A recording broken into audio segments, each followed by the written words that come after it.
Bonjour tout le monde. Si je vous disais que je suis devenue hôtesse de l'air par hasard, est-ce que vous me croirez?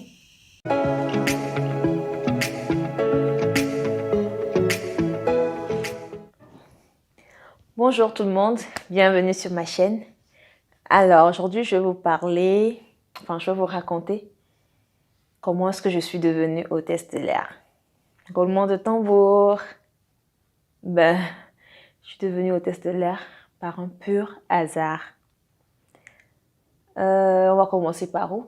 Ben, déjà moi, avant d'être hôtesse, j'avais jamais pris l'avion. Donc du coup, j'avais jamais pris l'avion. Je me rappelle pas avoir déjà vraiment regardé un film qui impliquait les hôtesses de l'air où j'ai vraiment eu envie de faire partie de ce monde-là. Ben non. Je poursuivais mes études à l'université. J'étais en lettres modernes en licence. Et j'avais une année supplémentaire à faire parce qu'il me restait des matières à valider et tout. Donc, en gros, je passais la plus grande partie de mon temps à la maison, à glander, à ne rien faire, Facebook et tout. Ben, du coup, il y a une amie de ma sœur qui est arrivée un jour et tu elle me dit, bah, il y a un recrutement d'hôtesse de l'air et tout, ça te dit pas, ça te dirait pas d'y participer? Mais moi, je me dis, hôtesse de l'air, tu me vois, moi, hôtesse de l'air, no way, quoi. Elle me dit, toi, bah, essaie, on sait jamais. De toutes les façons, tu sais pas si tu seras prise. Si tu es prise, c'est tant mieux. Si tu veux pas continuer, bah, tu arrêtes. Mais sinon, ça te coûterait rien d'essayer. Et je suis partie. Et 10 ans plus tard, voilà où nous en sommes.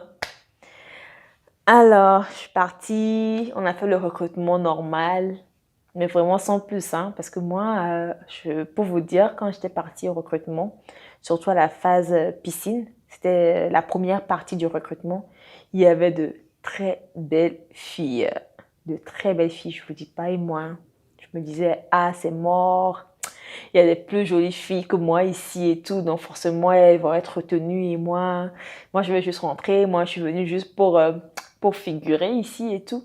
Mais à ma grande surprise, ils m'ont appelé au fur et à mesure pour les étapes et tout ça et au final j'ai été retenue. Quelle est la raison pour laquelle j'ai été retenue à ce jour-là? Je pourrais pas vous le dire parce que je ne sais pas. Je peux pas vous dire que j'ai passé toutes les étapes avec brio et tout. Donc, ce que moi je dis à tout le monde, écoutez, si c'est votre destin, ben c'est votre destin, vous le serez un jour. Si vous voulez être hôtesse de l'air, priez. Si c'est votre destin, moi, j'ai jamais rêvé être hôtesse de l'air.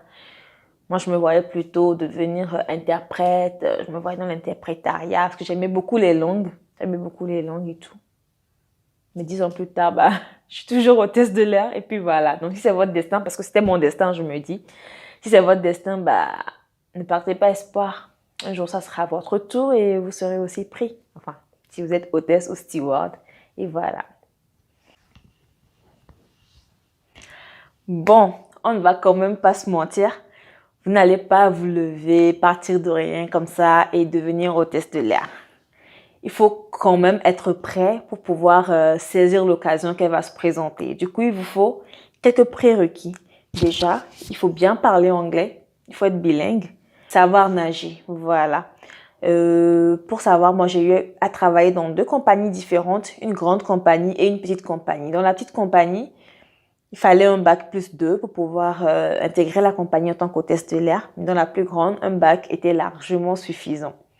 Et pour la petite histoire, moi, je parlais déjà anglais. De par mon parcours scolaire, je parlais quand même pas mal anglais, je me débrouillais assez bien. Et je savais également nager parce que j'ai eu à apprendre à nager à l'âge de 9 ans avec ma cousine pendant les vacances. Mais je savais pas nager de fou. Je savais faire des brasses sans pouvoir sortir la tête hors de l'eau.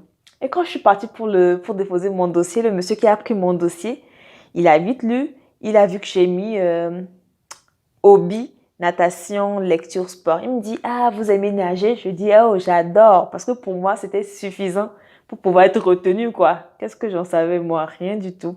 Et du coup, 3 jours plus tard, le monsieur, il envoie un mail pour nous dire qu'on était convoqué pour passer un test de natation où il fallait nager, je sais pas si c'est 2 mètres ou 3 mètres en moins de 2 minutes, mais bref, il fallait faire l'aller-retour de la longueur d'une piscine olympique en moins de 2 minutes.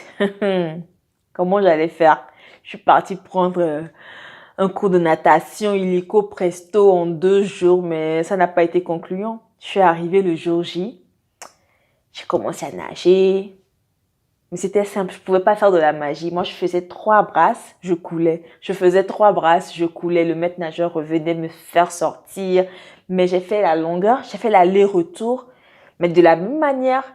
Et du coup, après, disons, je fais plus de 5 minutes, mais j'ai tenu bon.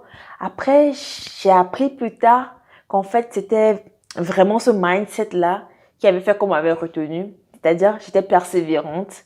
Je voulais pas faire les choses parfaitement. Je savais que je pouvais pas le faire parfaitement, mais j'ai pas lâché. J'ai continué jusqu'à la fin. Mais quand même, après le processus de recrutement, on était censé repasser un test de natation à la fin de notre formation où là, ils étaient vraiment exigeants. Ils nous avaient dit, si on passait pas la barre des 2 minutes, on n'allait pas être prise. Et là, j'ai pris des cours intensifs de piscine matin, midi, soir. Donc voilà, c'est tout pour aujourd'hui. Si vous avez des questions, n'hésitez pas que je vous raconte en détail mon parcours en tant qu'hôtesse de l'air. Si ça peut vous inspirer, tant mieux. Et n'oubliez pas de vous abonner. Bisous, à la prochaine.